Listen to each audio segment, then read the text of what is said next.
The existence of God is a deeply contested question that intersects philosophy, science, personal belief, and arguments both for and against, grounded in complex reasoning. Proponents of God's existence often cite the fine-tuning of the universe, the moral order, and the personal experience of divinity as evidence suggests that such phenomenon point to an intelligent creator.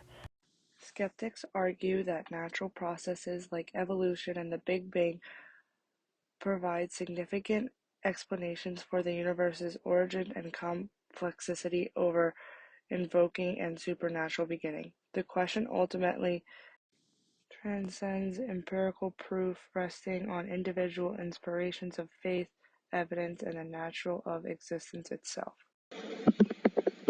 One argument we chose to prove God's existence was the ontological argument. The ontological argument was proposed by Anselm of Canterbury in 1078, and this attempts to prove God's existence by using reason rather than simply observation of the world, and the reasoning be that God is defined as the greatest possible being, and God is the greatest, most perfect, and most supreme being that can be thought of, and He created this world, and we see that its existence is perfect, whether it be through nature or structure, the way things sit, and the math being perfect, or just look at the world around us, and that it is perfect. And that Anselm argues that if God is the greatest possible being, then God must exist, because existence is perfection, whether we see this in nature or different things. If God only existed in the mind but not in reality, we could conceive of a greater being than God, one that exists in both mind and reality, but by definition, God is the greatest possible being, so He must exist. In conclusion, therefore, God must exist in reality because the concept of a perfect being entails that it cannot exist merely in the mind, that He must be real, and that we must be able to not see His existence, but He proves it through His acts, through the way that the world is perfect, and the existence of nature and the existence of us.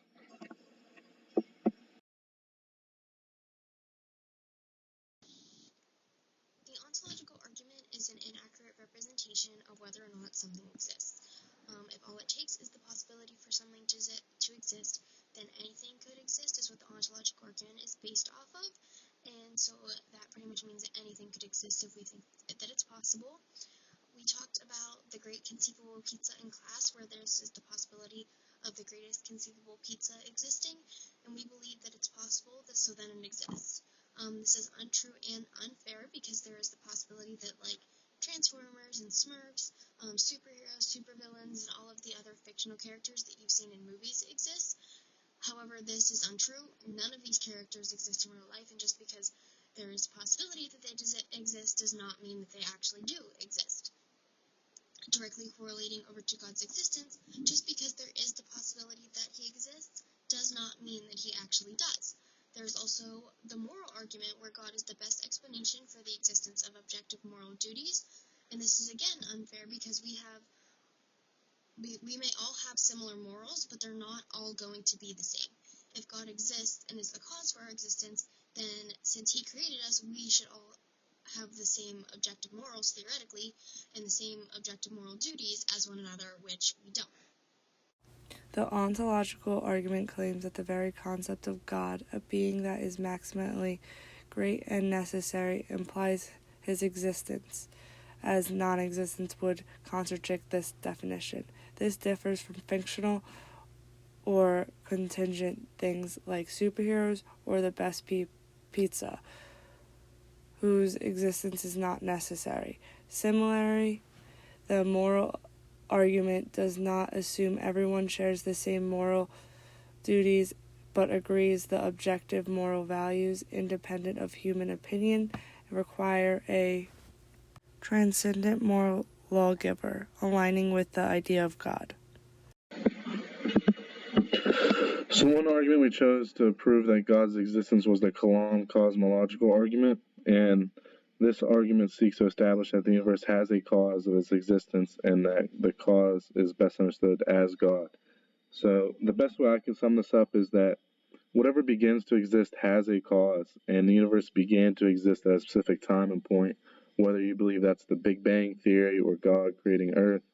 The The universe began at a specific time and point, and therefore the universe has a cause because it began its existence at a time and point. The same way that God created us and He has a specific plan for us, God began at a specific time and point, and therefore, because the universe began to exist, that the universe has a cause. This argument concludes that the universe must have just the cause for its being that it was created. And there's different ways to back this up, whether it be the Big Bang Theory or you believe in Jesus Christ or God creating the earth.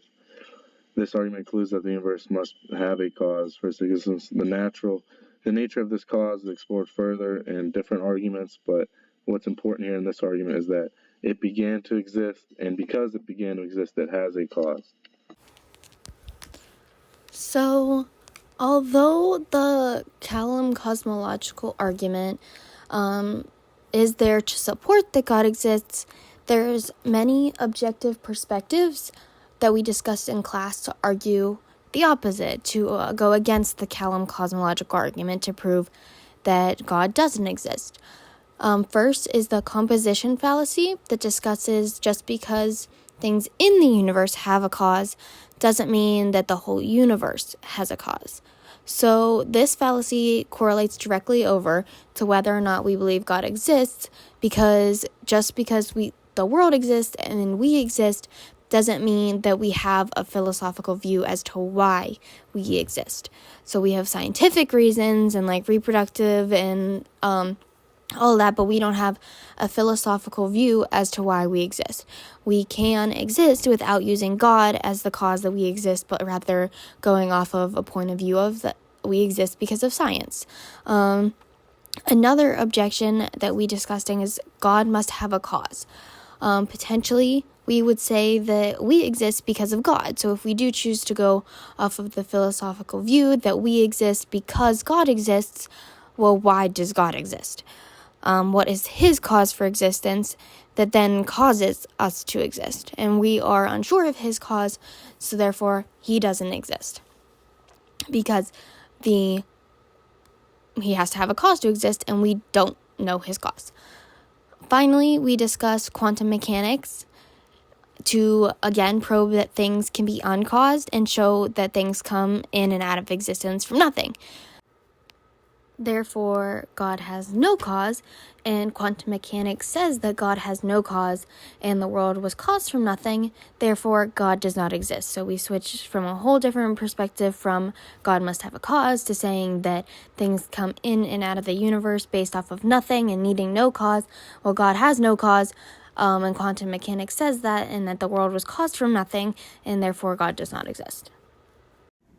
Composition fallacy can easily be connected to why God does exist, based off the points that parts that make up what is true must also be true for a whole. The universe has a cause of how it is in existence, but this cause must be from an outside of the universe. The answer is God. The argument here is that while each part of the universe requires a cause, the existence of the whole universe itself also requires a cause. God is a necessary uncaused being who brought everything cause into existence.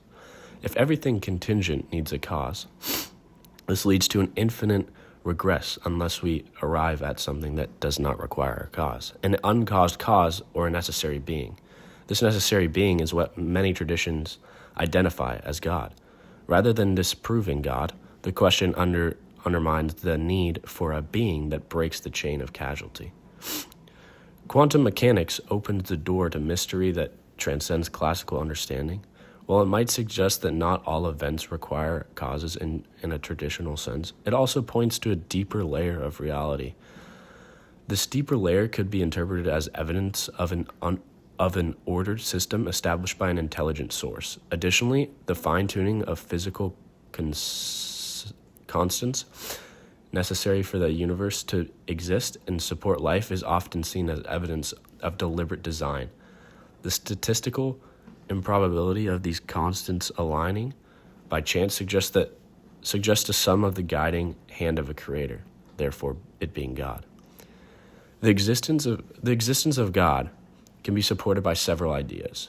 The universe and everything in it needed a cause and points to God as the ultimate uncaused cause. The fine-tuning of the universe and the existence of moral values suggests an intelligent and purposeful creator.